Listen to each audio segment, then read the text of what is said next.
What are we starting with? We should start with the elephant in the room. Saddiq Bey went off tonight.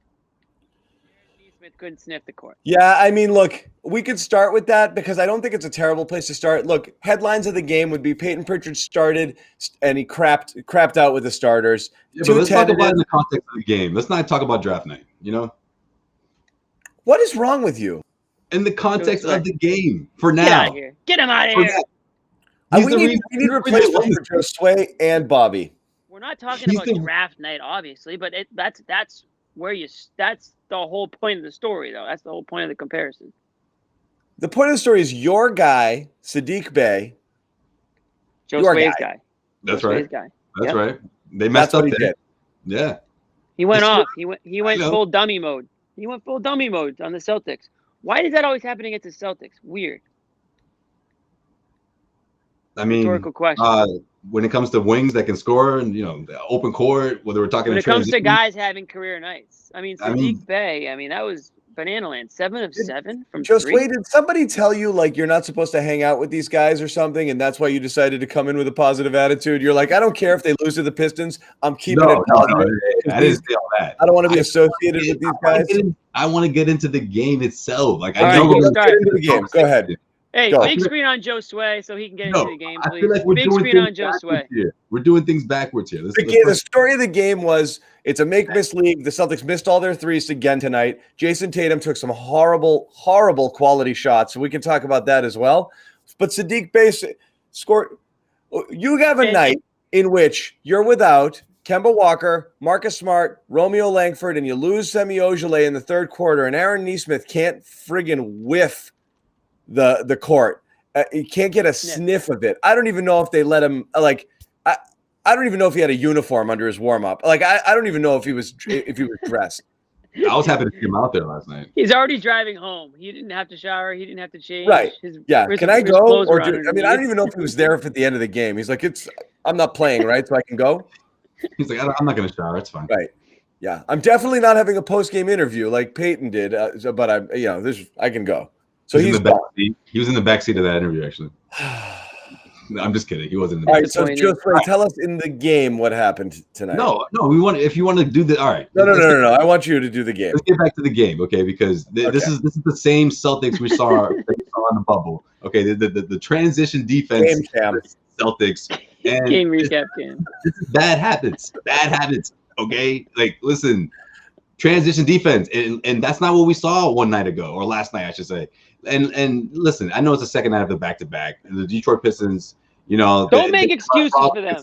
No, I'm not making excuses. I'm just saying what happened to what we saw last night. I'm not talking about the three-pointers. We knew they weren't going to duplicate that. But what happened to the transition defense? And I think Semi Ojeleye getting hurt didn't help things, obviously. At the same time, you had the Detroit Pistons in the penalty in that fourth quarter, and you start chucking threes again. Like, that's the bad habits I'm talking about. I hate that. Yeah. So why can the Celtics not continue like the defense, that intensity that we saw last night? It looked like a completely different team, Listen, I resent the fact that they were chucking threes. I think I admire what Josue is doing. We need some balance. You can't just have friggin' me and Jimmy. He's doing God's work. You can't have me and Jimmy in the balcony right now, just friggin' being grumpy old men. That fourth quarter drove me crazy. I want to get into the negativity of this game, not the negativity of draft night. Okay, let me say one thing. We can all agree that Daniel Tice missed 2 completely wide open. I wish Bobby was on the show tonight because he would probably try to twist and turn and fit and worm his way out of this one. But Daniel Tice, we needed the Tice threes tonight. He missed 2 wide open 3-pointers. A great pass from 4 on the night. Jayson. We needed all of them. Yeah, he missed probably all of it. The 2 in the fourth, they were wide open. And the one that would have, I think, given them the lead or at least tied it up, that he completely bricked. Well, thanks, Jimmy. And that was the game. And then they went back down. The Pistons went down on the other end and they scored, and that was your game. I mean, it went another 45 minutes after that, but that was your game. That was going to lead into my second point because the lack of transition defense also, you couple the fact with, of course, the Celtics weren't able to do what they did last night. They didn't even come close. They looked awful from behind the arc. This team, if they're not making the threes, that's going to be their new MO now. Like, if they're not making the threes, that the transition defense is going to fall, and all of a sudden, teams can just come up big in the fourth quarter. And listen, Saddiq Bey went off, right? He came up huge. But those last 5 minutes, that was a salvageable game before he made his 7th 3-pointer there. 7 for 7. That Bey 3-pointer was the backbreaker, the final nail in the coffin. But the Celtics allowed that to happen because they didn't hit their opportunities on their end. So you hate to say make-miss league, but I mean, honestly, if you hit a couple of those threes, it goes back to that. Yeah? It always goes back to it, Josue. That's what it comes down to. This was a so much to hate game. Like, I don't even know where to start. Like, this was bad everywhere, you know? That's why John wanted to go. That's why you wanted to start the draft. Okay, I got you. No, I mean, it's a tough one here. I mean, look, bad performances. Like, but Daniel Tice had a historical shooting month and a half with the Celtics here. I'm not going to kill him for missing the threes. You needed him tonight. They didn't happen. Whatever. He's been out of his mind from 3-point and from the field in general for like 5 weeks now. So, okay, that happens. I can live with it. Tatum he had a weird game. He got to the line a ton. He helped distribute a bit. His shots were a little bit forced, but I mean, he did force the issue. He was trying to take it in a little bit. He drew some fouls. He had 13 free throw attempts. I'm not going to die there, but everything else was just what it was. I mean, it was just a crap, uninspired game. I mean, we were hoping for some Pritchard heroics coming in, subbing in for Kemba. He was barely noticeable here. He still played 29 minutes. Teagued. I don't know what you're going to do there. I thought he was fine. Massive Tristan Thompson regression tonight. I thought this was one of his worst games. Yeah, I agree. Especially I thought Thompson was awful and just forcing the issue when he's getting the ball in the paint on offense. I just didn't think he did nothing tonight. And you could see it. His minutes were reflected. I mean, it was reflected in his minutes tonight, even down a big. Thompson played 17 minutes.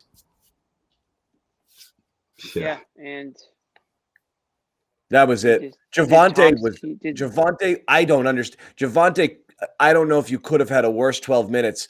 Everything that happened when he was on the court was terrible. End of the second quarter, he had a nice little before halftime. That was it. That was it. Yeah, but that actually had me thinking, okay, there's a little bit of life for the Celtics going into the half. Come out firing in the second. This is the Detroit Pistons. The Detroit freaking Pistons. They've won 6 games. Weird thing about the Pistons is like all their wins are against like the best teams in the league. I can't figure them out. I guess I don't. They've been giant killers this year. They've been giant killers. I don't even know if the Celtics, you consider them a giant. I don't think you can right now, obviously, but the Celtics had no business losing this game. I don't care. It's a back-to-back. I don't care that Kemba Walker didn't play and Marcus Smart was out. I still think that they should have beaten this team. Yeah, they should have. I mean, Jayson Tatum got things going, but again, I think it goes back to the defense. The defense and the not seeking high percentage looks that we saw last night, not swinging the ball the way they were swinging it last night. Settling for threes is one thing. Yeah, but a lot of hero ball. A lot of hero ball. I mean, you're going to settle for a 3, all right, but make it a good-looking 3. A lot of hero ball. You went from 30 assists to 15 assists, Yeah. And that was my problem with Teague in a couple of these stretches where he starts dribbling around the court, can't make a decision, hesitation, brings it back out.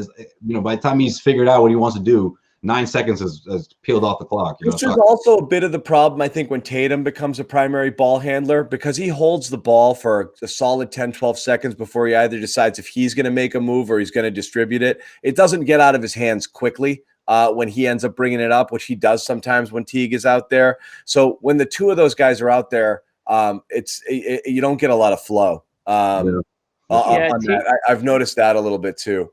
That's true. Teague did not have